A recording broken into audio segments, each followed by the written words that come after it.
Lucas is here. And so since Lucas actually is a responsible human being and actually has a job, that's where he is right now. See, he's all dialed up and ready to go for when he's done here parachuting in. Good morning, my friend. How are you?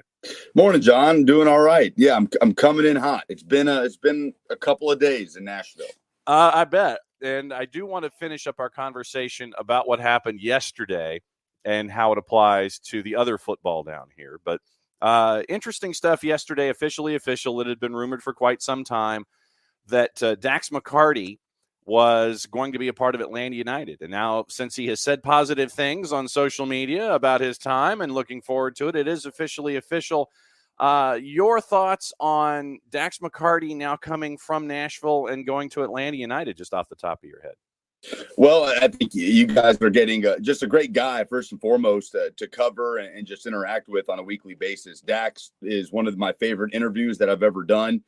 Just a good person, good leader on and off the field, and a legendary MLS career continues. So I know he is, off the top of my head, I've gotten written down somewhere in my notes and charts that I want to say he's like a season and a half of games short of breaking that record that Kyle Beckerman holds, the all-time appearances record, the all-time starts record. So, Dax has continued to sort of defy logic when it comes to how long you expect a guy to play in this league. So we'll see how he continues to do that. But as far as a ball progressor, an engine out of the midfield, Dax McCarty is, I believe, still as good of an option as you can have across Major League Soccer. And I was going to ask about that because, where he is in his career right now, obviously the anticipation is probably here with Atlanta United. You're looking at Jay Fortune. You might be looking at Bart Schlees if he comes in from Legia Warsaw, as we've been discussing. You don't necessarily need Dax to start every game and give you 90 minutes each and every time out. He's going to be that guy that's going to annoy the ever-living daylights out of the other team. He comes in, you make the call to the bullpen with 30 to go or 20 to go. He turns into a closer, it seems, I think, for Atlanta United at times.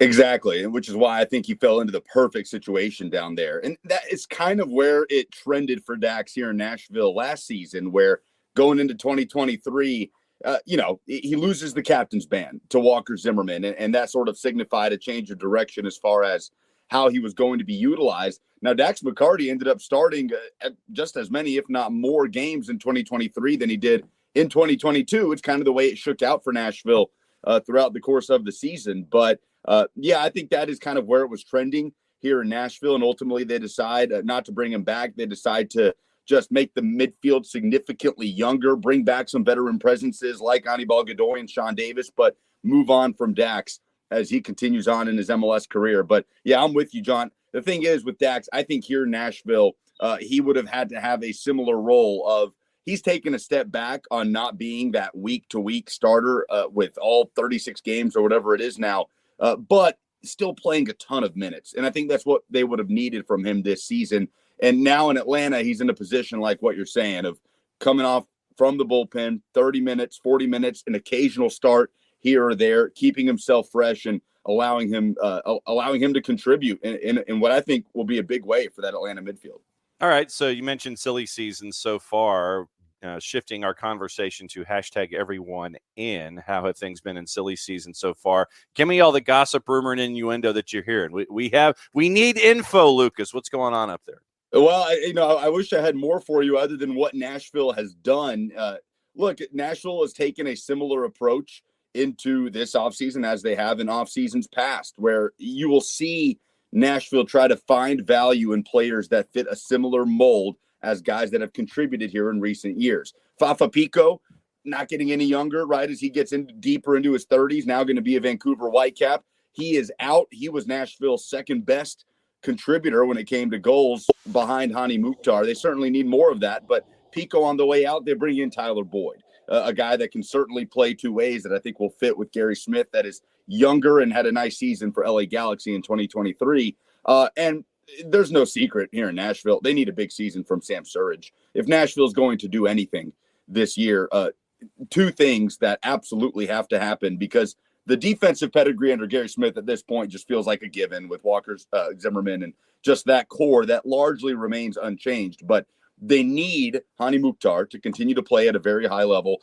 At an MVP level, I don't know how sustainable that is, but Hani Mukhtar has high expectations around here, and they need Sam Surridge to turn into, in my mind, a double-digit scorer for Nashville as a designated player, the guy that they need to hit on with that number 9 role that they've been basically looking for since becoming an MLS club in 2020. So that's kind of the conversation around Nashville. They bring in Drew Yearwood out of New York Red Bulls, right? They kind of supplement the midfield, and hopefully Yearwood can be a guy that can progress the ball from the midfield into the final third, which I think Nashville was missing some of last season. But ultimately, this team is going to have a relatively high floor because of what they're able to do defensively. The big question is, can Sam Surridge be that secondary scorer to Hani Mukhtar, and how can the midfield open up those opportunities with the new additions? And I know we are looking forward to seeing Sam Surridge in year number 2 there in Nashville, making sure that he can be that kind of contributor. Question from Del Schaefer from Charleston. So there is a bit of a battery tint to his question. Will Top Brian Anunga get more minutes then? Yeah, I think that's a fair expectation, or he'll just continue to kind of play that same role. I didn't see Nashville's moves this offseason as, Anunga stepping up as far as a bigger spotlight within the Nashville midfield. I think they value Brian Anunga, and, I imagine that question coming from Charleston remembers Anunga playing for Charleston Battery. I imagine they view Anunga in the same way they viewed him over the last couple of years. Just somebody that knows what Gary Smith wants to do, is going to do exactly what is asked of him, and is going to be a good option to start, whether that's in, I don't know what in the world the status is with U.S. Open Cup, or off the bench in MLS play, and an occasional start here and there. Todd Brian Anunga, I suppose you could say, could be in a similar role to what Dax McCarty will see in Atlanta, maybe a little more dialed back, but I imagine that we'll see a pretty similar amount of minutes on any given week for Brian Anunga. All right, so let's shift to the other football. What in the blue hell's going on with Mike Vrabel?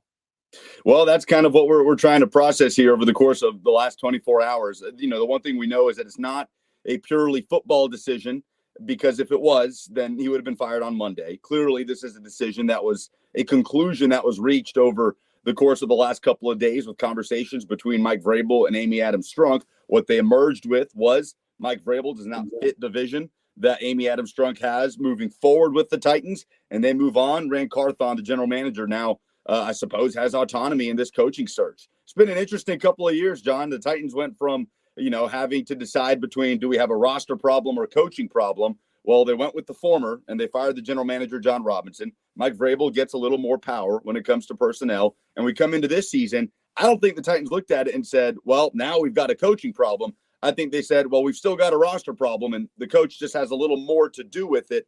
If he was asked to dial back those responsibilities, I don't know. I wasn't in the room, but that kind of seems to be the general feeling here. And obviously that didn't go over very well if that was indeed the case, because if it did, Mike Vrabel would probably still be the head coach of the Titans, and he'll be, I'm sure, a hot commodity in this coaching cycle coming up in the NFL. Yeah, kind of like maybe a team in Atlanta, perhaps, just a thought. I'm thinking. All right, I know you've got a busy day. Thanks for hopping on Bet and Lead Off. Hit the promo for me with what's going on up there in Nashville. At Lucas Panzica on Twitter is where you can find me and everything we do on the show. And it's going to be wall-to-wall Titans coaching search in the course of the next coming weeks. And it was already going to be an interesting offseason, John, for the Titans with the top 10 pick and all the money that they've got to spend and building around a young quarterback. And now we throw in a head coaching search on top of it. So we'll see. It should be a fun ride over the course of the next few months. And Travis Henry, that's another part of this whole thing. Do you draft a running back? That's you're not going to have to worry about any kind of fill. It's like, all right, no lists, no nothing. We got stuff to talk about. Easy. And then we got soccer in about a month. So I know, can't wait. Exactly. Thanks, my friend. We'll catch up with you soon. Thanks, John. Appreciate it.